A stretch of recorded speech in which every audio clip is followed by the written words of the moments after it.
하나님께서 우리를 사랑하십니다. 여러분 그것을 믿고 또 믿으세요. 하늘을 두루마리 삼고 바다를 먹물 삼아도 나를 향한 하나님의 그 사랑을 다 기록할 수 없음을 여러분 그냥 노래만 하지 말고 믿으셔야 돼요. 그게 여러분의 고백이 되셔야 됩니다. 그게 우리의 고백입니다. 나는 그 사랑 아직 모르겠어요 하시는 분 계실 거예요. 깨달으십시오. 주님은 말씀하시고 또 말씀하시고 우리에게 예배 때마다 말씀해 주세요. 내가 너희들을 사랑한다고. 그 말을 어느 때는 이렇게 어느 때는 저런 표현으로 우리를 사랑한다는 것들을 우리에게 알게 해주세요. 제가 그 말씀을 받아서 전할 때 정말 그 말씀은 어렵지 않아요. 어느 누구라도 알아들을 수 있는 말씀으로 그러한 언어로 말씀해 주십니다. 그래서 하나님의 말씀이 알아듣기 어려워요 하는 건 말이 안 돼요. 그냥 조금 누워 계셔도 돼요. 예, 괜찮아요. 예, 그냥 편안하게 계세요. 예. 그래서 여러분 안에 하나님의 사랑에 대해서 여러분 우리가 영적으로 깊어진다는 건 딴 게 아니에요. 어떤 은사가 막 강하게 더 나타난다 이런 걸 말하는 게 아니라 하나님의 사랑을 더 많이 알게 됐다. 하나님이 우리를 사랑하는 거에서 더 깊이 깨닫게 되었다. 그게 영적으로 깊어졌다라는 것과 이퀄이에요. 하나님의 사랑을 많이 깨달을수록 우리는 더 내 자신에 대해서 더 내려놓게 되죠. 내가 뭘 하려고 했던 것을 내려놓고 내가 뭘 막 주장하려고 했던 것, 관철시키려고 했던 것들을 내려놓게 되고 왜냐하면 하나님의 사랑이 너무나 커서 그분의 사랑 앞에 내가 잠잠해지는 것입니다. 여러분이 그걸 계속 깨닫게 되기를 축복합니다. 은혜는 딴 게 아니에요.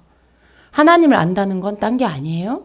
하나님이 우리를 어떻게 사랑하는지를 더 많이 알아가는 게 하나님을 알아가는 겁니다. 그게 은혜를 받는 거예요. 그래서 하나님의 사랑이 오늘도 여러분 가운데 여러분의 그 무지를 깨뜨리고 여러분 속에 있는 그런 답답한 것들을 걷어내고 여러분 정체성, 여러분 자신이 사랑받는 자라는 것에 대해서 아주 확실하게 다시 한번 알게 하십니다. 그것이 여러분 안에서 더 이렇게 잘 박힌 모처럼 자리 잡아야 돼요.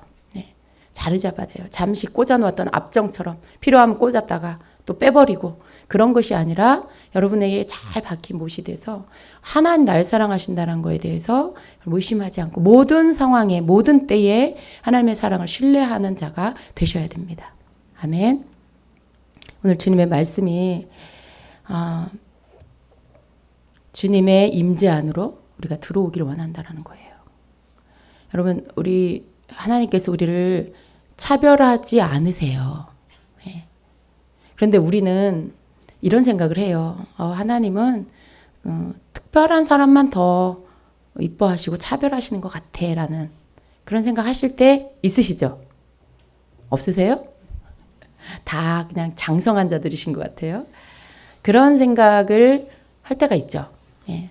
심지어 뭐 사람도 목사님은 누구만 더 이뻐해 뭐 이런 생각 하실 때 있으시죠? 예. 근데 여러분 하나님은 우리를 차별하지 않으세요. 그러니까 누구는 사랑하고 누구는 이뻐하고 누구는 안 사랑하고 그러지 않으신다는 거예요. 다 사랑하세요. 근데 사랑을 받지 못한 사람이 갖는 이 병 중에 하나가 뭐냐면 나는 사랑받지 못해라는 생각이에요. 그 생각을 갖고 있다 보면 하나님의 사랑도 잘 믿어지지가 않고 또 사람이 날 사랑하는 거에 대해서도 잘 믿어지지 않아요. 그러니까 그거를 그대로 순수하게 받아들이는 게 아니라 다른 생각을 하게 되고요. 의심을 하게 되죠. 그런데 하나님이 날 사랑하는 것에 대해서 그냥 믿으세요. 왜냐하면 그게 진리니까. 예. 조건을 달고 뭐 어떤 자격이 주어져서 조건에 맞아서 그래서 하나님이 사랑하는 게 아니라 예수 그리스도 안에서 우리를 사랑하세요. 이미 예수 그리스도 안에서 하나님의 자녀가 된 우리를 사랑하세요. 심지어 하나님의 사랑은 악인들에게까지도 미치고 있습니다. 여러분 하나님이 예수 안 믿는 사람은 막 미워하시고 막 저주하시고 그러실까요? 안 그래요. 하나님은 다 사랑하세요. 단지 그들이 하나님을 알지 못하고 예수를 알지 못하는 것에 대해서 안타까워하고 마음 아파하시는 거죠. 근데 제가 믿기로는 하나님은 하나님을 사랑하는 자를 더 사랑하신다는 건 분명해요. 그렇지만 누구는 사랑하고 누구는 안 사랑하고 그러지는 않으신다는 거죠. 여러분이 주님 앞에 나왔을 때 좀 더 뭐랄까 이렇게 그 뻔뻔함인데 그 뻔뻔함이 교만하고 악한 뻔뻔함이 아니라 귀엽고 사랑스러운 뻔뻔함으로 주님 앞에 달려나오시길 축복합니다. 좀 이렇게 뒤로 빼지 마세요. 여러분 스스로가 자기 자신을 판단해서 내가 하나님 날 받으실까 뭐 이런 생각으로 인해서 뒤로 빼지 마시라는 거예요. 그냥 잘한 것도 없으면서 마치 사랑은 혼자 다 받는 사람처럼 하나님 앞에 그렇게 달려오세요. 아빠 저 왔어요 막 이런. 하나님은 사실 하나님이 막 여러분을 향해서 막 꽂혀 계시지 않는다 할지라도 여러분은 마치 하나님이 나에게 꽂혔다고 생각을 하시고 그리고 막 달려 품 안에 들어가시라는 거예요. 하나님 그걸 기뻐하세요. 그 귀여운 뻔뻔스러움. 하나님이 보실 때 너무 사랑스러운 뻔뻔스러움. 네가 나를 진짜 믿고 있구나 그런 거죠. 네가 나를 정말 내가 널 사랑하는 거에 대해 의심하지 않는구나. 그걸 여러분이 마음에 갖고 하나님께 그렇게 행하면 하나님 그걸 기뻐하세요. 그런 것들을 가지시라는 거예요. 너희가 내 임재 안으로 달려 들어와라. 내 품 안으로 달려 들어와라 라고 하시는 거죠. 그러니까 우리가 자꾸 뒤로 빠지고 위축되고 뒤로 뭔가 내가 나를 이렇게 뒤로 빼고 그게 여러분 겸손인 것 같지만 아니에요. 잘못한 거 있으면 그냥 얼른 회개하고 털어버리고 하나님 앞에 달려 들어가세요. 하나님 제가 좀 아까 이렇게 한 것 하나님 제가 잘못했어요. 제가 참지를 못하고 화를 냈어요. 하나님 저를 불쌍히 여기시고 제가 용서를 구합니다. 하나님 저를 씻어주세요. 빨리 하고 그 다음에 아빠 하고 달려 들어오는 거죠. 그게 여러분에게 그게 있으셔야 돼요. 하나님은요 우리를 맞이해서 우리를 다시 씻어주길 기뻐하세요. 씻어주시고 닦아주시기를 기뻐하세요. 근데 우리가 자꾸만 왜 세상에 살면서 뭔가를 잃어버리고 다시 눌리고 왜 그러냐 하면 하나님의 사랑에 대한 부분에 대해서 자꾸만 의심하고 그리고 세상 것으로 인해서 그것들을 빼앗기기 때문에 그렇습니다. 여러분 안에 욕심이 생길 때가 있죠. 또 탐심이 생길 때가 있죠. 근데 그런 것들이 왜 생기냐면 여러분 안에 하늘의 것이 아니라 세상 것으로 자꾸만 만족을 삼으려는 마음이 있어서 그래요. 우리가 세상 것을 받아들이지 않을 수 있는 방법은 뭐냐면 하늘의 것으로 받는 거예요. 너희는 위의 것을 찾으라.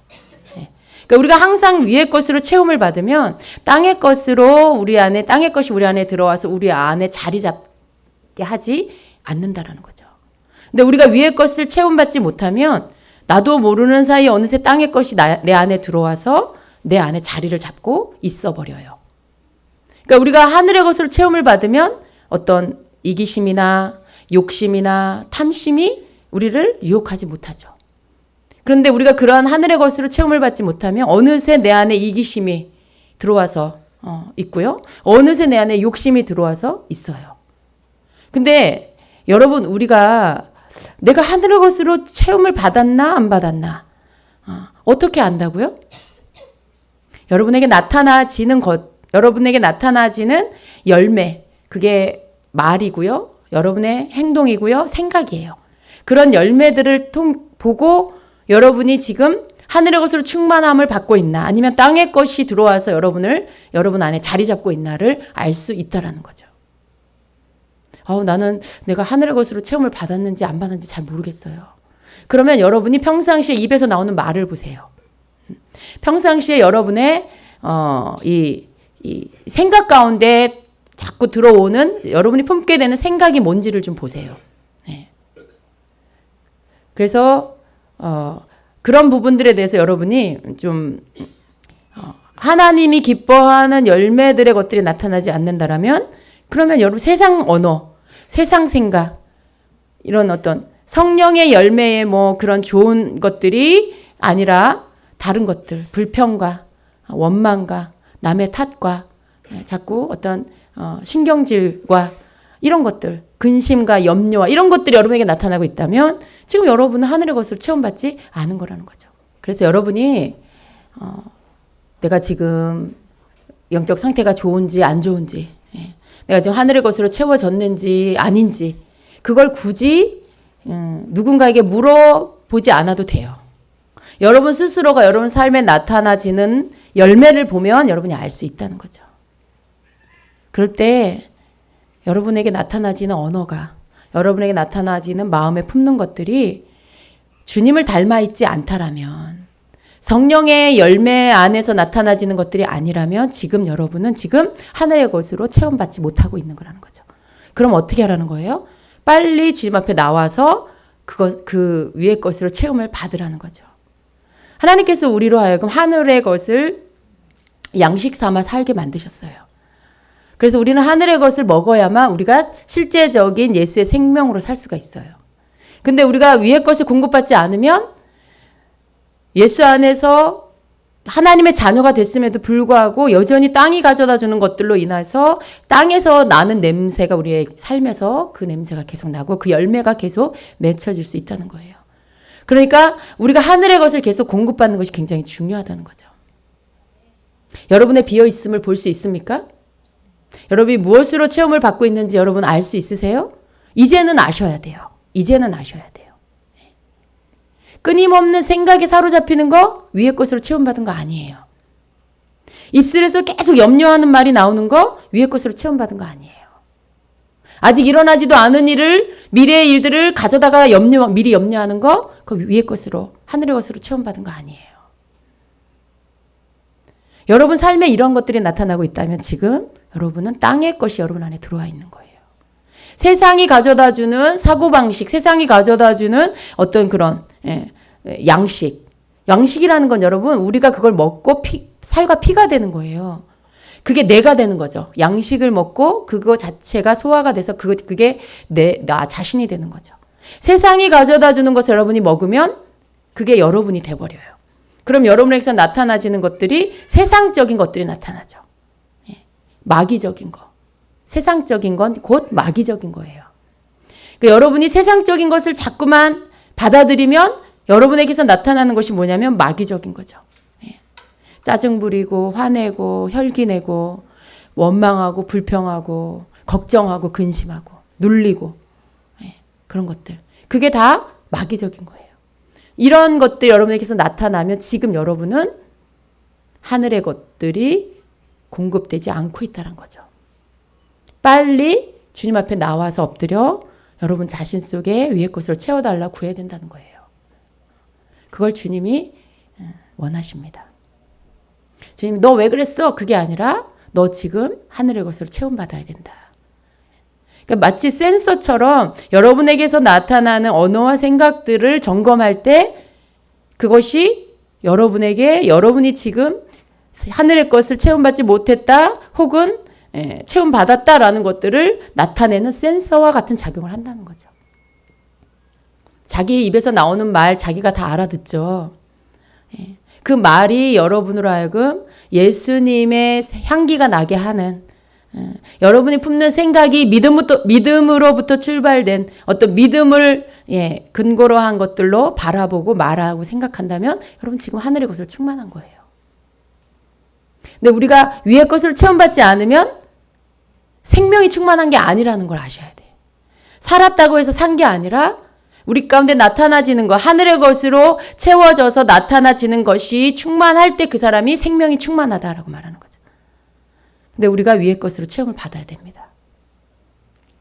우리의 삶 안에 이런 삶을 살 수도 있고 저런 삶을 살 수도 있어요. 세상을 친구 삼아 사는 삶을 살 수도 있고 또 주님과 함께 걷는 삶을 살 수도 있어요. 근데 우리가 주님과 함께 걷는 삶을 살기 위해서는 믿음의 생각을 품고 하나님이 주시는 말씀의 약속에 대해서 그것들을 믿고 말하는 언어의 습관들을 갖고, 또 다른 사람을 향해서 축복의 언어를 습관화하고, 또 나 자신에 대해서도 내가 나를 믿고 나를 격려하고 나를 축복하는 언어를 쓰고, 이런 모든 것들이 여러분으로 하여금 하늘의 것이 여러분에게 더 충만하게 오도록 만드는 것입니다. 그렇게 되기를 축복합니다. 성경의 말씀을 잠깐 보겠습니다. 여호수아서 6장입니다. 그 여리고성을 무너뜨리기 위해서 전략을 하나님께서 이제 너희가 준비해라 하시는 그런 말씀이 나옵니다. 근데 여리고성을 공격해 갈 때 하나님께서 이제 지시하죠. 여호수아에게 그 지시를 합니다. 6장 4절을 보겠습니다. 1절부터 4절까지 먼저 봅니다. 이스라엘 자손들로 말미암아 여리고는 굳게 닫혔고 출입하는 자가 없더라. 여러분 같이 읽으세요. 여호와께서 여호수아에게 이르시되 보라 내가 여리고와 그 왕과 용사들을 내 손에 넘겨 주었으니 너희 모든 군사는 그 성을 둘러 성 주위를 매일 한 번씩 돌되 엿새 동안을 그리하라. 제사장 7은 7 양각 나팔을 잡고 언약궤 앞에서 나아갈 것이요 7째 날에는 그 성을 7번 돌며 그 제사장들은 나팔을 불 것이며, 이렇게 말씀합니다. 그리고 나서 7째 날에 다 큰 소리로 외쳐 부르라. 그럴 때 성벽이 무너져 내릴 것이다. 이제 이렇게 하나님께서 어떤 전략을 주십니다. 근데요, 이제 이 그 전략을 가지고 여호수아가 이스라엘 백성을 전열을 다시 새롭게 하는 모습을 보여주세요. 그러니까 이제 어떻게 보면 이게 전쟁이죠. 전쟁인데 침묵 전쟁이에요. 그냥 행진 전쟁이에요. 분명히 나가서 싸워서 성벽을 무너뜨리고 그 성으로 들어가는 전쟁인데, 이 전쟁이 칼과 창으로 싸우는 전쟁이 아니라 침묵하며 또 행진하며 하는 그런 전쟁을 지금 계획하고 있는 것이죠. 근데 이 전쟁을 우리가 볼 때 우리의 삶 안에 또 가정적으로나 교회적으로나 또 국가적으로나 어떤 영역이든지 다 해당이 되는데, 우리의 삶 안에 하나님께서 주시는 놀라운 전략이 이 안에 있습니다. 그래서 보면 특별히 이렇게 교회 안에서 어떤 하나님께서 이렇게 여리고 성과 같은 그러한 아주 강력한 그러한 진을 무너뜨릴 때 어떻게 해야 할지를 가르쳐 주시는 하나님의 전략이 안에 있는데요. 우리가 한번 보겠습니다. 6절을 보면 6절 이하를 우리가 같이 보겠습니다. 눈의 아들 여호수아가 제사장들을 불러 그들에게 이르되 너희는 언약궤를 메고 제사장 7은 양각 나팔 7을 잡고 여호와의 궤 앞에서 나아가라 하고, 또 백성에게 이르되 나아가서 그 성을 돌되 무장한 자들이 여호와 궤 앞에서 나아갈지니라 하니라. 여호수아가 백성에게 이르기를 마침에 제사장 7은 양각 나팔 7을 잡고 여호와 앞에서 나아가며 나팔을 불고 제사장의 언약궤는 그 뒤를 따르며 그 무장한 자들은 나팔 부는 제사장들 앞에서 행진하며 후군은 그 궤 뒤를 따르고 제사장들은 나팔을 불며 행진하더라. 우리가 읽은 이 말씀을 한번 우리가 이렇게 그림으로 상상해서 그려보면은요, 순서가 어떻게 되는 겁니까? 맨 앞에 누가 서는 거예요? 잘 보셔야 돼, 말씀을. 맨 앞에 누가 서는 겁니까? 아니에요. 아니에요. 다 틀렸습니다. 아니에요. 여러분 보세요. 그래요. 무장한 자가 맨 앞에 서요. 그러니까 제사장들이 7 양각 나팔을 붙잡고 여호와의 궤 앞에 나가라 그랬죠. 그러니까 여호와의 궤 앞에 7 나팔을 든 제사장이 있는 거예요. 그런데 그 말씀 뒤를 또 보니까 뭐라고 되어 있냐면 그 무장한 자들은 9절에 그 무장한 자들은 나팔 부는 제사장들 앞에서 행진하며, 그러니까 지금 궤 앞에 제사장들이 나팔을 불고 그 나팔 부는 제사장 앞에 무장한 자들이 서라는 거죠. 그러니까 무장한 자들, 그 다음에 나팔 부는 제사장들, 그 다음에 언약궤, 그 다음에 누구예요? 또 무장한 자들. 그 무장한 자들이 나팔 부는 제사장들 앞에 서 있고, 그 다음에 후군은 궤 뒤를 따르고, 그러니까 두 팀으로 나뉘어서 한 팀은 맨 앞에 서고 한 팀은 맨 뒤에 서는 거죠. 그래서 제사장들은 나팔을 불며 행진해라 이렇게 명령하고 있어요. 근데 여러분 이게 그냥 뭐 여호수아 마음대로 이렇게 막 세운 게 아니라요. 이 안에 영적인 그 전략이 들어 있습니다. 지금 여기서 그 무장한 자가 의미하는 것은요. 지금 여러분 우리 지금 중보기도 시간이죠. 중보기도 학교죠. 사실은 이 무장한 자들이 누구냐라고 할 때 이 무장한 자들이 바로 중보기도 하는 자들이에요. 우리가 무장을 뭘로 합니까? 기도로 하는 거죠. 기도로 하는 거죠. 지금 이건 칼과 창으로 싸우는 전쟁이 아니에요. 여기서 말씀하고 있는 건 지금 전쟁을 치르기 위해서 기도로 무장한 자가 앞에 서는 거죠. 그리고 또 동일하게 기도로 무장하는 그 중보기도자들이 그 대열의 맨 앞에 서고 그리고 또 대열의 맨 뒤에 서서 맨 앞과 맨 뒤를 지금 무장한 자들이 보호하는 거예요. 기도로 문을 열고 나가는 거죠. 그리고 그 뒤에 제사장이 나팔을 알리는 거죠. 때를 알리는 거죠. 신호를 주는 거죠. 그 신호를 주는 제사장의 그 대열이 그 뒤를 이제 따르는 거고요. 그리고 하나님의 임재를 상징한 언약궤가 그 뒤를 따릅니다. 어떤 때는 여러분 우리 요단강을 건너거나 그럴 때 뭐가 먼저 나갔어요? 언약궤가 제사장들이 언약궤를 메고 먼저 요단강에 발을 디디고 들어갔죠. 그러니까 하나님의 전략은 그때마다 다르다는 거예요. 근데 지금 여리고성을 무너뜨리기 위해 나아가는 이 상황에서는 지금 언약궤가 맨 앞에 서는 것이 아니고 중보기도자들이 맨 앞에 섭니다. 기도로 무장하고 기도로 영적 전쟁 가운데 문을 열고 나아가는 자들이 맨 앞에 서고요. 그리고 그 신호를 알리는 제사장의 나팔이 그 다음 서고요. 그리고 하나님의 언약궤가 그 뒤를 따르며 그 뒤에는 또 중보기도하는 무장한 자들이 그 뒤를 따르고 나아갑니다. 그리고 그 뒤에는 백성들이 가겠죠. 이러한 어떤 그 대열이 여러분의 삶 안에도 때로는 여러분 우리가 하나님의 임재가 우리 앞에서 우리를 이끌어 주세요. 그런데 여러분이 어떤 여리고성을 무너뜨리는 것 같은 그런 상황들, 문제를 만났을 때 여러분이 어떤 그런 그 견고한 진들을 무너뜨려야 하는 그런 상황들 가운데 여러분이 중보기도를 통해서 앞서 나아가는 중보기도를 통해서 그 벽들을 뚫고 나아가는 그래서 하나님의 임재가 그 문을 통해서 나아갈 수 있게 하셔야 된다는 거예요. 여리고성이 의미하는 게 뭡니까? 가로막힌 벽이에요. 아주 견고한 벽이죠. 앞으로 나아가지 못하게 하는 아주 견고한 벽이죠. 그 벽을 뚫고 나아가는데 여러분의 그 중보기도, 믿음의 선포의 기도, 무장한 그런 강력한 그런 그 영적 전쟁을 치를 수 있을 만큼의 능력의 기도, 그 기도를 먼저 앞서고 나아가야 된다는 거예요.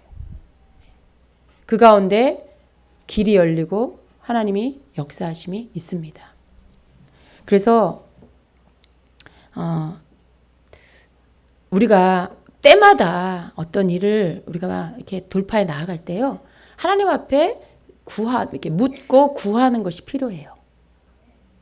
성경의 구약의 성경을 보면요, 계속해서 우리에게 가르쳐 주시는 게 뭐냐 하면 하나님은 이전에 했던 방법과 똑같이 또 동일한 방법으로 일하시지 않는다는 거예요. 이스라엘 백성이 여리고성을 무너뜨리고 나서 그 다음에 아이성을 공격할 때도 마찬가지예요. 여리고성을 공격해서 승리한 방법과 똑같은 방법으로 아이성을 공격하게 하지 않았어요. 그 아이성에 공격했다가 실패했죠. 근데 실패의 원인이 뭔 줄 아세요?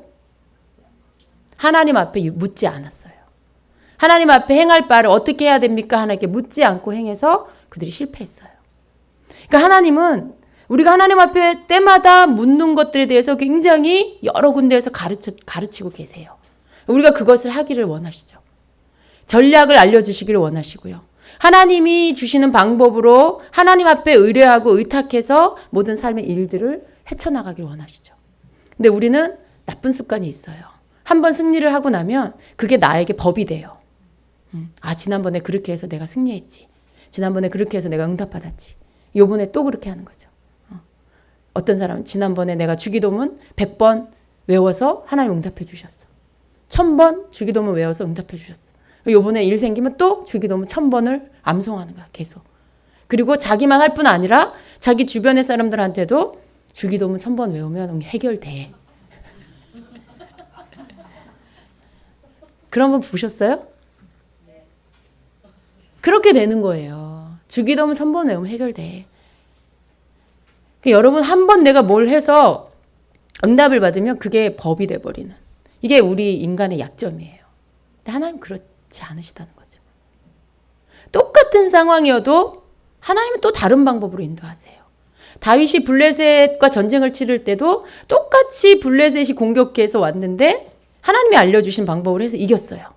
그런데 얼마 있다가 또 블레셋이 쳐들어왔어요. 그럼 여러분, 보통 이 하나님을 잘 알지 못하는 자는요, 불과 얼마 안 있다가 블레셋이 또 들어왔을 때 이전에 승리했던 방법을 기억하고 아마 그거대로 그냥 행할 거예요. 아마 10 중에 8은 그렇게 할 거예요. 그런데 다윗은 그렇게 하지 않았다는 거죠. 하나님 앞에 또 물어요. 하나님 어떻게 할까요? 그랬더니 하나님이 새로운 전략을 주시죠. 다른 방법을 주세요. 하나님 주신 방법으로 했더니 이겼어요. 이게 여러분, 무슨 어떻게 보면 성경을 읽으면 왜 똑같은 얘기를 또 써놓고 그러셨을까, 막 그런 생각이 들 때가 있어요. 근데 아니에요. 성경에 기록된 모든 이야기들은 다 의미가 있다. 그 가운데 담고 있는 그러한 모든 말씀 가운데 우리에게 가르쳐 주시는 것들이 있다는 거예요. 지금 우리가 읽은 여호수아 6장에서도요. 이 말씀을 뭐 이렇게 구체적으로 뭐 앞에 누가 서고 뭐를 들고 뭐 뒤에는 누가 서고 그거를 앞에 비슷한 말씀 하나님이 여호수아에게 했어요.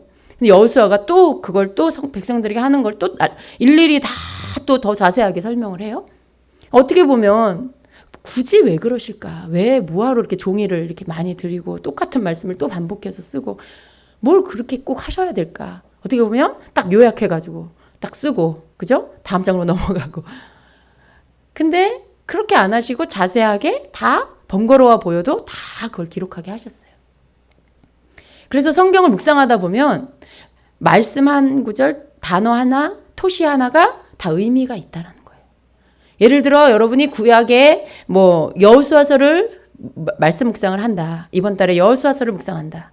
그러면 6개월 전에 여호수아서를 묵상했을 때 여러분이 발견하지 못했던 것들, 눈에 들어오지 않았던 것들이 그 다음번 6개월 뒤에 여호수아를 다시 묵상하게 됐을 때는요, 이전에 여러분이 발견하지 못한 새로운 영적 깨달음을 발견하게 돼요.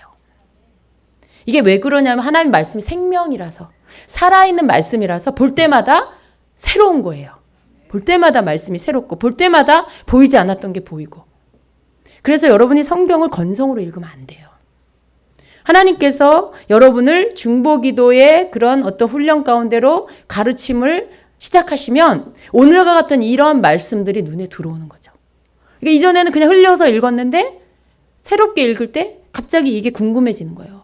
왜 이렇게 줄을 세워서 순서를 맞춰서 하셨을까? 주님 왜 그런 거예요? 이렇게 질문이 들어가는 거죠. 그러면 주님 왜 여기 보면 왜 이렇게 뭐 앞에 누가 서고 그 다음에 누가 서고 뭐 이렇게 순서를 지켜서 해야 됐어요? 그리고 왜 제가 생각할 땐 제사장이 궤를 메고 맨 앞에 서는 하나님 요단강 건널 때 그렇게 하셨는데 왜 여기서는 그렇게 하지 않았어요? 이제 여러분이 이런 질문들을 하시는 거죠.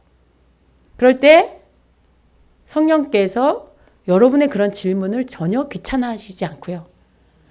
그래, 내가 너에게 원하는 질문이 그거야. 이렇게 하시는 거죠. 똑똑한 학생은 바른 질문을 하잖아요. 예. 그 교수에게 있는 그 가르침 가운데 아주 귀한 것들을 끄집어낼 수 있게끔 하는 질문을 하는 학생이 똑똑한 학생이잖아요. 그런 성령께서 내가 원하는 질문이 그거야. 난 너에게 그걸 알려주고 싶어. 바른 질문을 하는 걸 기뻐하세요. 그리고 설명해 주십니다. 그러니까 여러분이 하나님의 말씀을 읽을 때 어떤 의문이 든다. 그러면 주님 귀찮게 하지 말아야지. 그리고 이제 아무 질문도 안 하고 그냥 읽어. 오늘 여호수아 6장 읽었네. 좋다. 바보 같은 학생이에요, 여러분. 물론 성경을 안 읽는 것보다 읽는 게 훨씬 좋지만 또 읽는 것보다 더 좋은 건 읽고 질문하는 거예요. 그래서 여러분이 읽으면서 궁금한 것들에 대해 성령에게 묻기 시작해야 돼요. 그리고 그 말씀들에 대한 답을 얻으시면 그만큼 여러분이 하나님의 말씀을 깨닫게 되고 하나님을 알게 되고 하나님의 말씀 안에는요, 하나님의 마음이 들어있어요. 예. 하나님의 지혜가 들어있어요. 하나님이 우리 삶에 주시고자 하는 삶의 전략이 들어있어요. 그래서 옛날에 있었던 일인데 이 말씀이 오늘 나에게 새로운 삶의 방법을 가져다 준다는 거죠.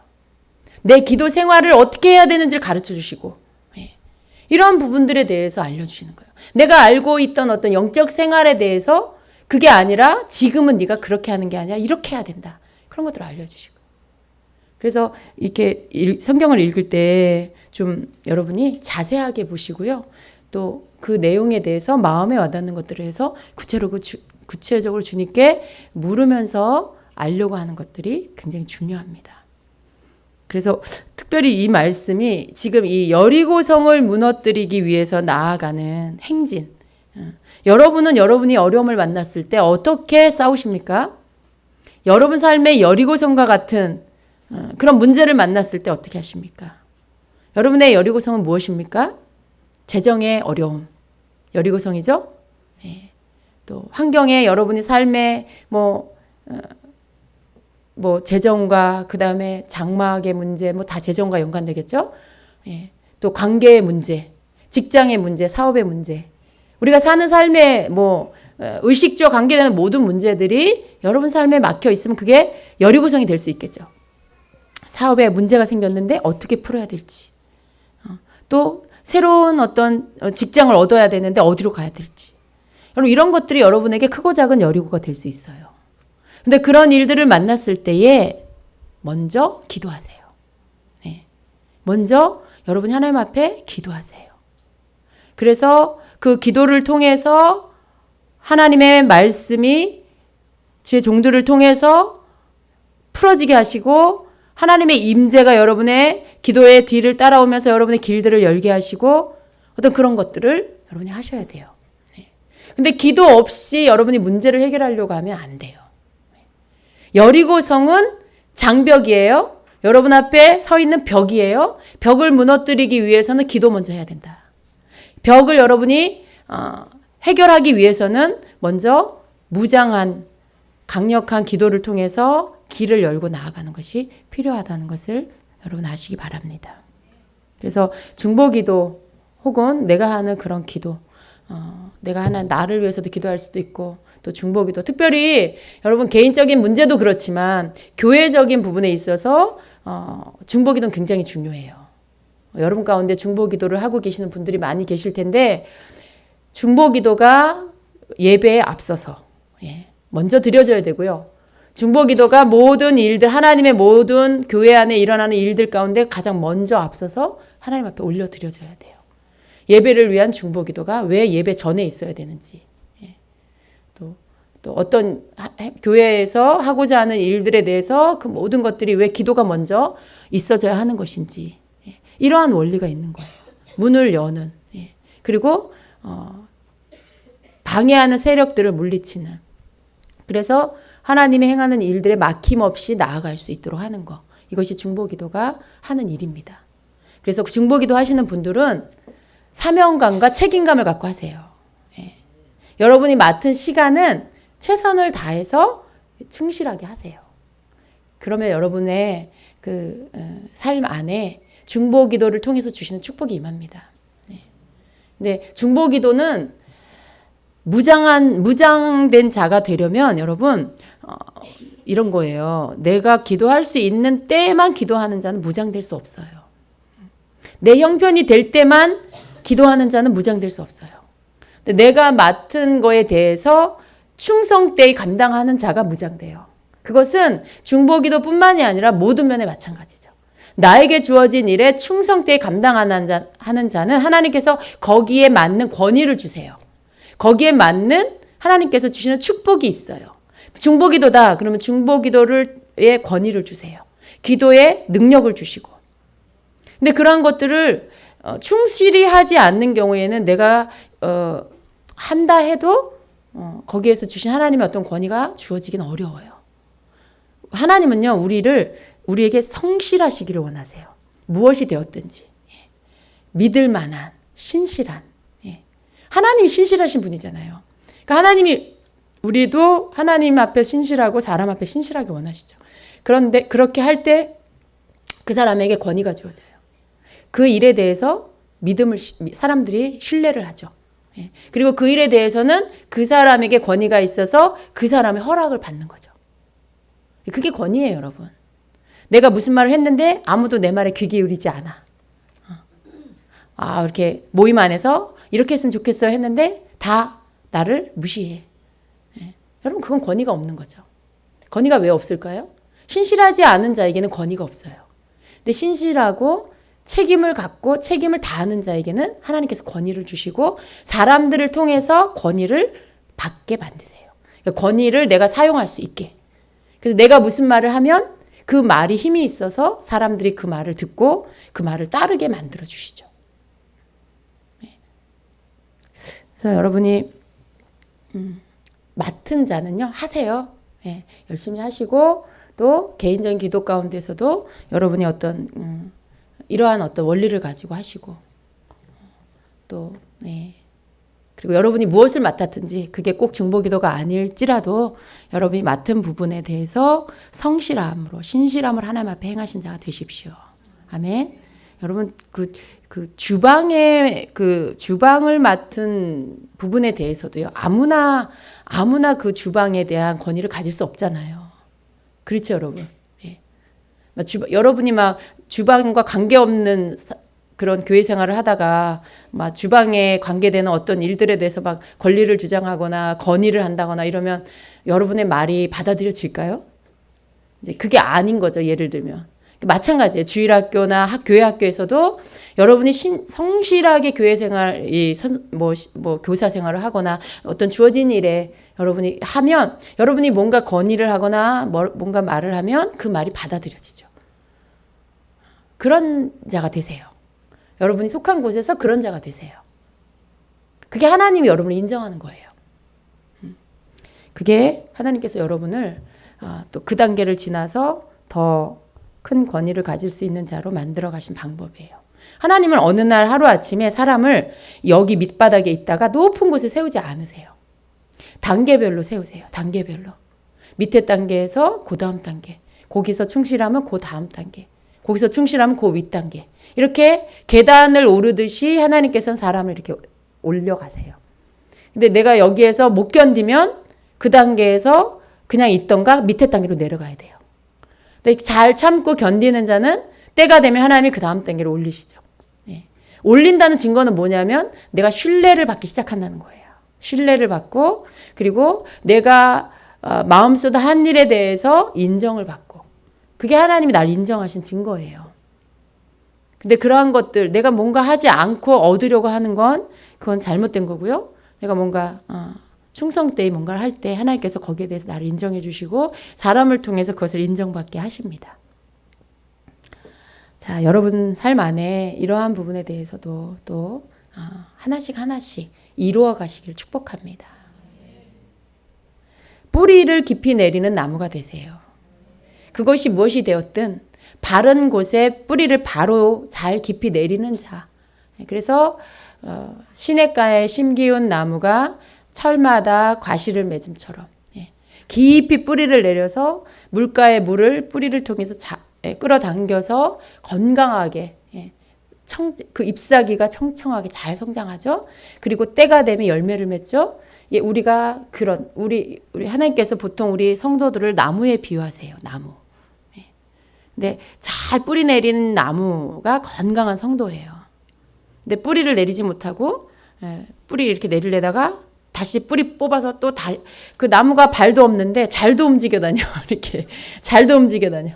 그리고 가가지고 또 거기서 이렇게 뿌리 내리려다가 또 그냥 뿌리 다시 뽑아가지고 또 다른 데로 움직여. 그러면 그 나무가 건강할 수가 없어요.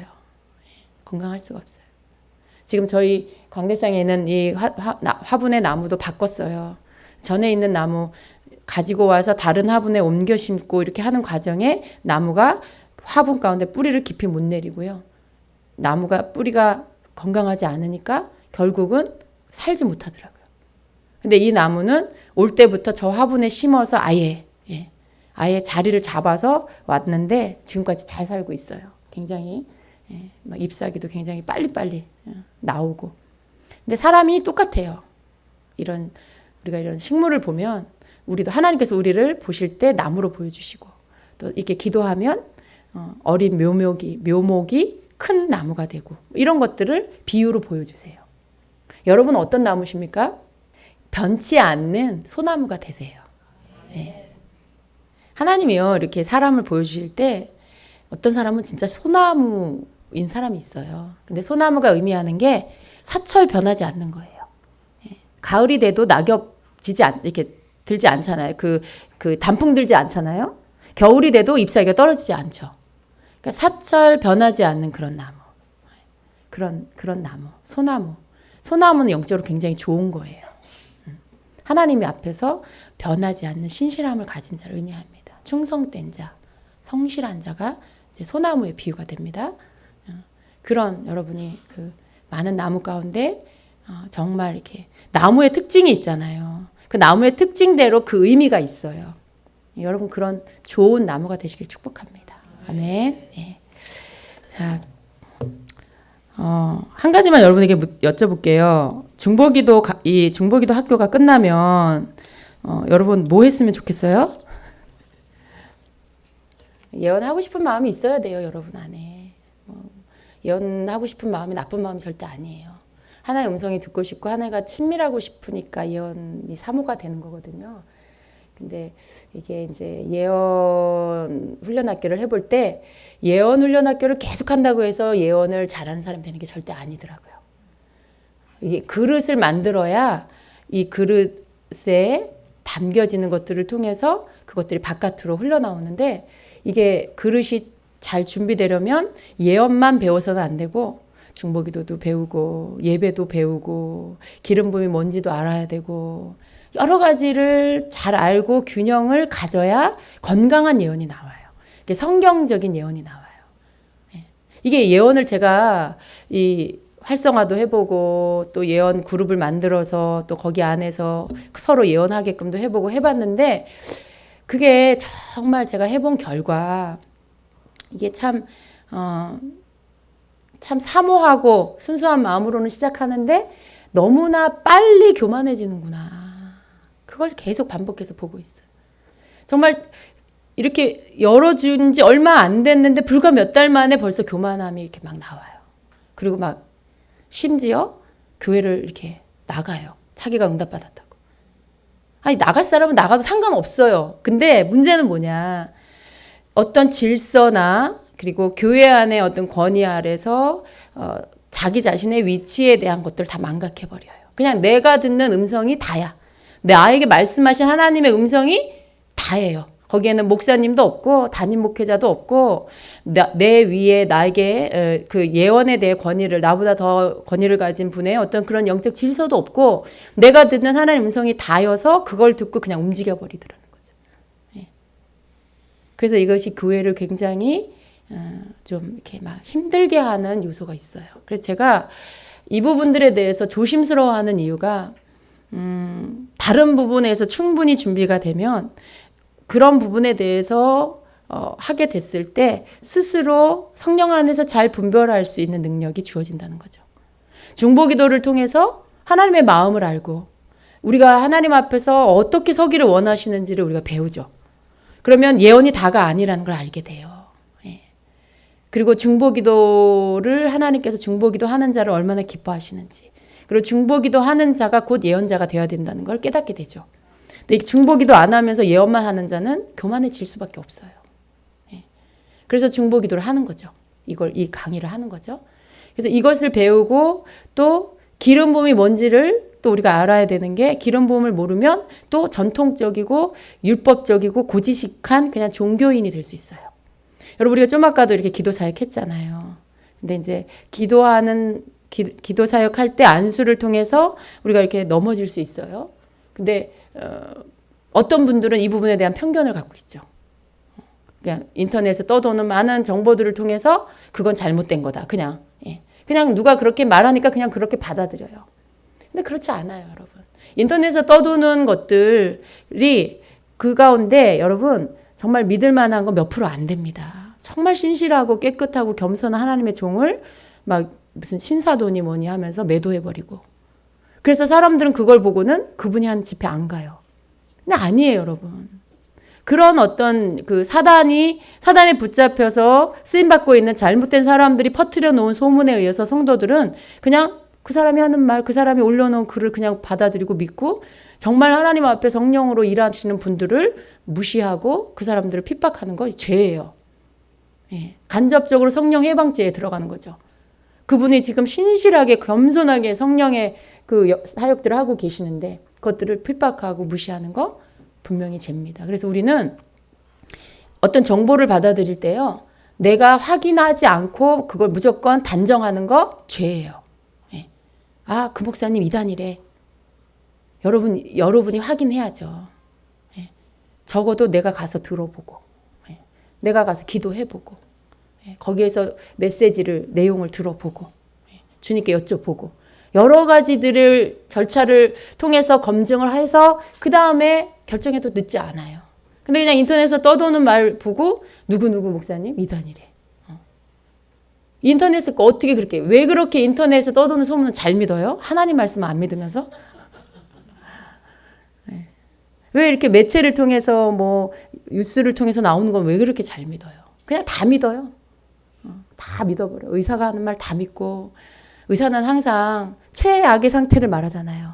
뭐 이런 상황인데 이게 이렇게 되면 이렇게 죽을 수도 있습니다. 근데 그런 말들은 너무 잘 듣고 너무 잘 믿고 두려워 떨죠. 하나님이 내게 부르짖으면 내가 고쳐주마 하면 잘 안 믿어요. 예. 근데 여러분, 우리가 그런 것들에 대해서 지금 제가 이런 사역을 또 해요. 네, 주님이 기뻐하세요. 왜 하라고 하시냐면 기름 부음은 여러분의 그 멍에를 꺾어줘요. 여러분을 이렇게 짓누르고 있는, 여러분을 막 억압하는 것들을 이렇게 꺾어준다는 거예요. 거기에서부터 여러분을 해방시켜준다는 거예요. 그래서 기름 부음 사역을 하면 여러분 속에 그 여러분이 막 그 애쓰고 막 기도해서 막 작정 기도해서 뭐 40일 작정 기도해서 39일째 40일째 겨우겨우 내가 널 사랑한다 그 한마디 딱 듣는 거야, 응답으로. 뭐 내가 너와 함께한다 이 한마디 딱 응답으로 듣는 거예요. 40일을 막 작정하고 기도했는데, 심지어 금식하고 기도했는데, 여러분 그게 어떻게 보면 너무 마음이 안타깝고 안쓰러워요. 근데 여러분, 기름 부음 안에서 우리가 주님을 만나게 되어지는 것 안에는요, 나를 짓누르는 억압이 떠나가고요, 또 내 속에 막 답답하고 또 막 두렵고 이런 것들이요, 기름 부음 사역을 통해서, 안수를 통해서 기도를 받을 때 그게 한 방에 다 파쇄될 수가 있어요. 그게 멍에가 꺾어진다는 건 여러분을 누르는 그 무거움이 꺾여 나간다라는 거거든요. 그 무거움에는 여러 종류가 있잖아요.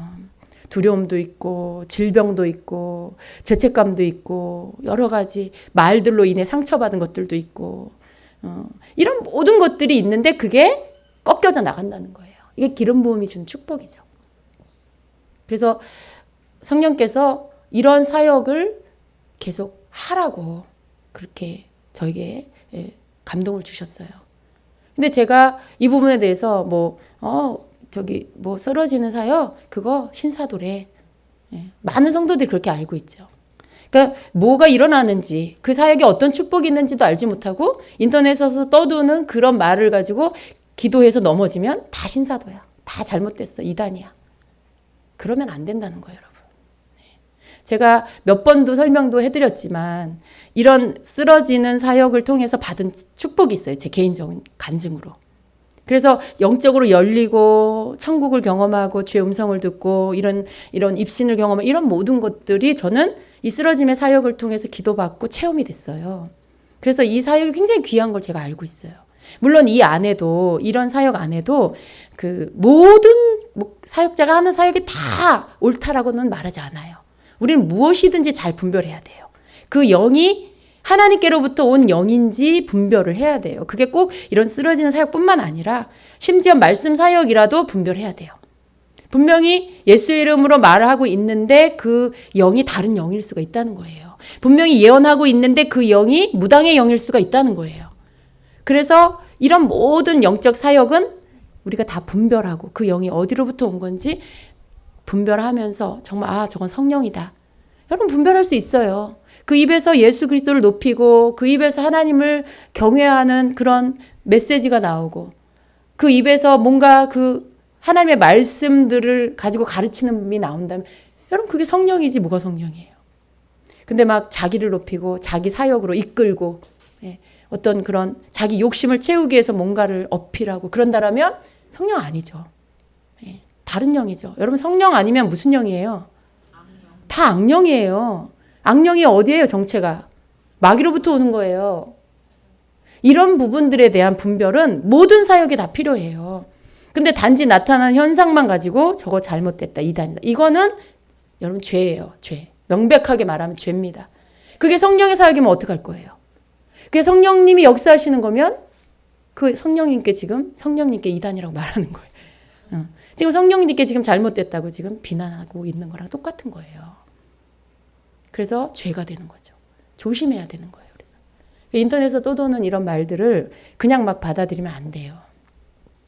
그것이 정말 그런가? 그것이 정말 두란노 서원의 그 사람들은 그랬잖아요. 그것이 정말 그런가? 말씀을 찾아 상고해보고 정말 그런가? 현장에서 보고 기도하고 들어. 성령의 임재가 있으면 내 영이 느낄 수 있잖아요. 성령의 임재가 있는 곳은 내 안에 감동이 있어요. 평강이 있어요. 기쁨이 회복돼요. 그게 성령이 그곳에 역사하고 계시다는 증거죠. 기도를 받고 났는데 회복이 일어나요. 치유가 일어나요. 여러분, 그 마음의 평강과 하나님 앞에 겸손한 마음을 갖게 돼요. 그건 성령이 하시는 거죠. 그런 것들을 내가 실제적으로 체험을 해보든지 또 내가 그 자리에 있어서 말씀을 듣고 기도해보고 나서 얼마든지 그런 절차들을 밟고 그 다음에 분별해도 늦지 않는다는 거죠. 단지 그냥 소문으로 떠도는 것만 듣고 하는 거 그건 굉장히 기만입니다, 여러분. 누군가의 그런 기만의 영을 가진 자에 의해서 내가 미혹받고 거기에 같이 휘말려서 나도 그 기만 속에서 행하고 있는 거예요. 함부로 판단하는 거. 그냥 거기에 올라온 것만 보고 판단하는 거. 그런 거 하면 안 돼요. 그래서 설명이 좀 길어졌는데 여러분 이런 어떤 이렇게 기도받고 이렇게 기름부음 사역 안에서 뭐 안수 사역을 통해서 쓰러지고 이런 것들에 대해서 편견을 갖지 마세요. 저는 더 바라기는 바른 사역이라면 여러분 사모하길 바래요. 그게 바른 사역이면 그게 어떤 현상이 나타나든 여러분 그게 넘어질 수도 있다. 그 부분에 대해서 여러분 어떤 편견이나 인간적인 어떤 생각하지 마시고 오히려 저 사역을 통해서 나도 회복받고 싶다. 나도 축복받고 싶다는 그런 사모함을 갖길 축복합니다. 우리가 의심으로 시작하면요. 축복을 받을 수가 없어요. 그러나 열린 마음으로 주님을 향해서 초점을 맞추고 우리가 뭔가를 접한다면 거기에서 하나님 우리에게 주신 축복이 있습니다. 그런 것들 여러분이 놓치지 마시고요. 제가 그래서 사실 우리 주임제교회에서는 이런 어떤 기름부음 사역이나 집회를 하고 싶은 마음이 있어요. 물론 할 거예요. 할 건데 늘 그런 집회를 하기 전에 제가 하나님 앞에 기도하고 또 이렇게 여쭙고 기도로 준비하고 그렇게 해요. 왜냐하면 이런 어떤 여러 가지의 생각들을 갖고 있는 사람들이 함부로 판단하기 때문에 그래서 신중하게 그렇게 하려고 하는데 주임제교회 오시는 그런 성도님들 또 메시지를 듣는 분들은 이런 부분들에 대해서 개인적인 어떤 인간적인 편견을 갖지 마시기를 바래요. 그러면 우리는 저와 여러분 하나님 안에서 더 많은 영적 축복을 받을 수 있어요. 이게 하나님은 때로는 우리를 안수를 통해서 또 그 어떤 성령의 어떤 능력이 여러분에게 이렇게 부어지면서 그 기름 부음이 임하면서 여러분의 멍에가 꺾이면서 치유가 일어나고 회복이 일어나고 축사가 일어나고 여러분 그러면서 여러분이 얼마나 영이 자유로워지고 여러분의 그런 혼적인 것들이 치유가 되고 또 몸도 치유가 되고 얼마나 많은 축복을 받을 수가 있는데 여러분 우리가 그걸 제한한다면 그런 어떤 사역들을 우리가 제한해버리면 그냥 열심히 기도하다 가는 거예요. 제가 지난주에 이 사역을 풀어놨어요. 이렇게 오픈해서 했는데 성령님이 이렇게 운행하시면서 하시고 필요한 부분들에 대한 말씀을 듣게 하시고 좋으셨을 거예요. 그러한 제 마음에 무슨 마음을 주셨었냐면 이제 끝나고 우리가 막 열심히 막 통성으로 기도하고 안수받고 가잖아요. 사실 저도 힘들거든요. 예. 안수하고 나면 이렇게 진이 빠져요. 그러니까 아주 그 단거리 달리기 막 집중해서 달리고 나면 피곤함이 오잖아요. 그 순간 그 운동 후에 오는 그런 피곤함이 있어요. 근데 그런 비슷한 피곤함이 저한테 몰려와요. 그래서 이제 집으로 돌아가는 차에서는 거의 막 실신지경에 막 잠이 들어버리기도 하고 막 기운이 쫙 빠져버리기도 하고 그래요.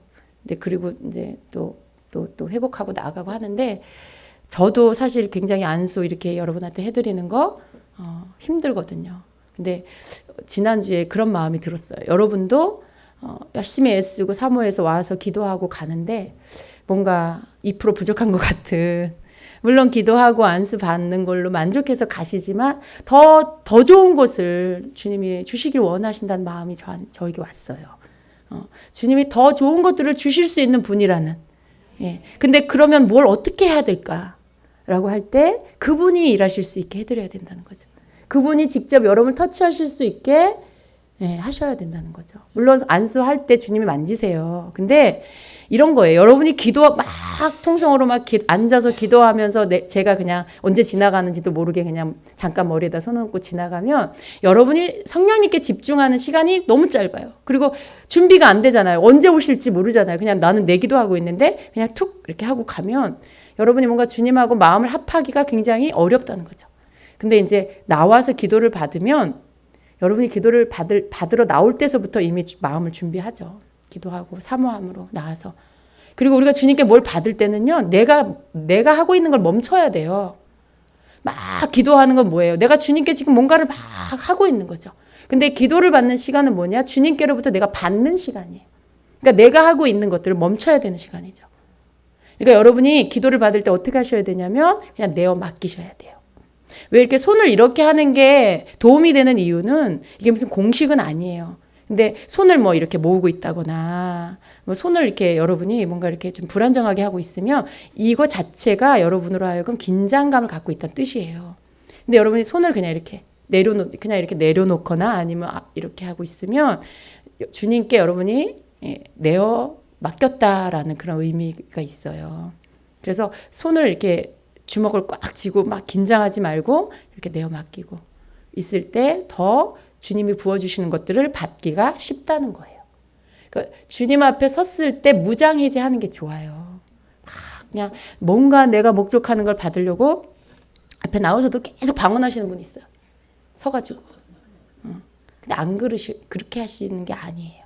기도를 멈추시고 주님께 집중하시는 거예요. 저에게도 집중하지 마시고 그냥 그 시간에 주님께서 성령님께서 여러분을 만져주시고 여러분을 치유해 주시고 여러분에게 기름 부어주시기를 사모하고 주님 저를 만나주세요.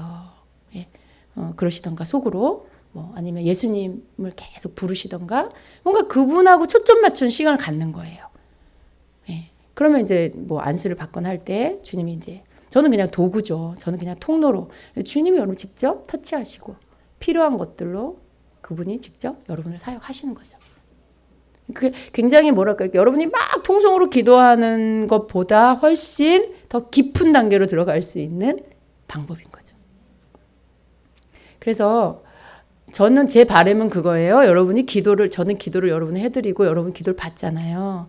근데 어떤 분은 여러분 가운데 다는 아니지만 별 그런 분이 많지는 않겠지만 그래도 여러분 가운데 몇 분이라도 이제 관찰자.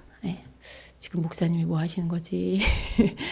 지금 목사님이 하시는 게 저게 하나님이 하시는 게 맞나? 막 행여 그런 마음 가지시는 분 계실 수도 있어요. 한두 분. 근데 이제 제가 오늘 또 어떻게 기회가 돼서 이런 설명을 하게 됐는데 제가 바라는 건 기도해드리는 저와 기도 받으시는 여러분이 한 마음 한 영이기를 바래요. 예. 저는 여러분을 주님이 제 손길을 통해서 여러분을 마음껏 축복해 주시기를 바라고요. 또 여러분은 놓치지 말고 그걸 열린 마음으로 다 받으셨으면 좋겠어요. 예. 근데 벌써 마음에 거리낌을 갖고 있으면요. 그 사람이 그 축복을 받을 수가 없어요. 항상 하나님이 주시는 건 내가 마음이 열린 상태에서 그게 내 안으로 들어간다는 거예요. 그래서 사모하고 뭔가 주님 나에게 부어주세요 하는 그 마음이 있을 때 그 사람에게 하나님이 주신 것들이 그대로 다 임하게 되는 거죠. 그래서 기도받는 여러분 모두가 그런 마음으로 기도를 받으셨으면 좋겠어요. 그러면 제가 기도 사역하고 나서도 하나님께 감사하고 또 다음 시간에 해야 될까 말아야 될까 고민 안 하고 예. 그래서 뭐가 이렇게 두렵고 그런 건 아니에요. 그런데 여기 계시는 분과 제가 이렇게 부딪히면 그 사역이 축복이 안 되잖아요. 근데 소수의 몇몇 사람들만 좋다. 근데 어떤 분들은 이것 때문에 막 갈등한다, 고민한다. 저는 여러분에게 고민을 드리고 싶지 않거든요. 뭐 이렇게 갈등거리를 여러분에게 드리고 싶지 않아요.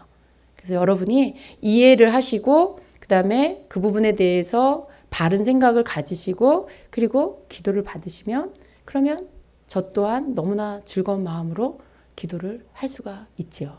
예. 그래서 그랬으면 좋겠습니다. 여러분이 그냥 목요일 이 집회는 정말 그냥 마음껏 성령님이 일하실 수 있도록 우리가 이렇게 믿음으로 함께 믿음을 싣고 또 주님이 하실 수 있는 가장 좋은 것들을 부어주시도록 우리가 믿음으로 열어드리고 제안하면 주님이 못하세요. 우리 여기 우리 교회는 뭐 이런 형식의 예배를 드려야 됩니다. 뭐 1시간 안에 예배가 다 끝나야 됩니다. 뭐 이런 거 있잖아요. 뭐 주기도 사도신경을 꼭 해야 됩니다. 그 말씀을 전하고 나서는 뭐 헌금을 해야 되고 그다음 광고 후에 축도로 반드시 마쳐야 됩니다. 뭐가 이렇게 딱딱 정해져 있잖아요. 그러면 성령님이 일을 못 하세요. 네. 야, 그러면 내가 언제 일해야 되냐? 이렇게 물으시겠죠. 담임 목사야, 그러면 너가 다 해라. 그러시겠죠? 그러니까, 성령님이 하시는 방법은 언제나 이렇게 새로울 수 있다는 걸 우리가 생각하고요. 그리고 특별히 이런 목요 집회 같은 경우는 주일 예배하고는 좀 다르잖아요. 주일 예배는 다양한 분들이 오세요. 영적인 어린아이도 오고 엄마 손에 끌려서 오기도 하고 와이프 손에 붙잡혀서 억지로 오기도 하고 뭐 여러 믿음의 다양한 계층의 사람들이 오기 때문에 조금 더 많은 분들이 따라올 수 있는 예배가 사실 필요해요. 만약에 주일날 막 이렇게 안수사역하고 물론 그러면 더 좋겠지만 모든 성도들이 성장해서 주일 예배도 그렇게 할 수 있다면 너무 좋지만 이제 그렇게 되어지기까지는 좀 조율하면서 맞춰가는 게 필요하죠. 그러니까 너무 막 이렇게 하니까 다 따라오세요 이것도 아니고요. 그렇다고 너무 어린아이 수준의 성도에 맞춰서 너무 그런 차원의 예배로 가도 안 되고요. 그러니까 이렇게 따라올 수 있게 속도를 맞춰주는 게 필요하죠. 근데 목요일 같은 경우는 여러분 자발적으로 오시는 거잖아요. 이 중에 여러분 억지로 끌려오신 분 계세요? 막 오기 싫은데 막 그런 건 없으시잖아요. 다 사모해서 시간 내서 막 오신 거잖아요. 그렇기 때문에 여러분들이 주님께 받을 수 있는 것들은 더 높은 차원의 것을 받을 수 있다는 거예요. 믿음의 깊이만큼 여러분이 경험할 수 있는 영적인 깊이가 더 깊은 것들을 받을 수가 있다는 거예요. 그래서 여러분의 생각을 좀 이렇게 여시고요. 하나님께서 여러분을 마음껏 축복하실 수 있도록 그렇게 여러분을 영혼육의 모든 부분들을 그분이 아시지 누가 아시겠어요. 그냥 저는 손을 얹을 뿐이죠. 그래서 주님이 여러분에게 필요한 부분들을 터치하시고 또 여러분 각자에게 또 말씀하시고 그렇게 하는 사역으로 더 발전해 나아갔으면 하는 바람입니다. 오늘 어떻게 주님이 좀 이렇게 좀 이런 이야기들을 하게 하셨는데요. 좀 한 번은 필요했어요. 이런 시간이 한 번은 필요했어요. 그래야 제가 마음 놓고 기름 부음 사역을 하고 나서도 항상 또 누구 시험 든 분 없나 이런 걱정 안 해도 되게. 이제 중보기도 학교가 거의 다 이제 끝나가요. 아마 한 타임이나 뭐 2타임, 한 타임 이렇게 남았어요. 그리고 제가 10월 마지막 주에 호주에 집회가 있어서 다녀옵니다. 네, 2주를 다녀와야 돼요. 그래서 2주 동안 김 목사님이 한 타임 하실 수도 있고요. 또 이렇게 쉴 수도 있고 그래요. 미리 이제 여러분에게 광고 드립니다. 그래서 저를 위해서 또 기도해 주시고 2주 쉬고 나서 뭐 어쨌든 목사님이 하든 뭐 한 주를 쉬든 이렇게 2주 제가 호주 다녀오고 나서 다른 주제로 시작할 거예요. 예, 다른 주제로 이제 중보기도학교는 이번 달로 마치고 다른 주제로 이제 11월 달에 다시 시작을 할 것입니다. 네. 이 시간 우리 좀 찬양 한 곡 했으면 좋겠어요.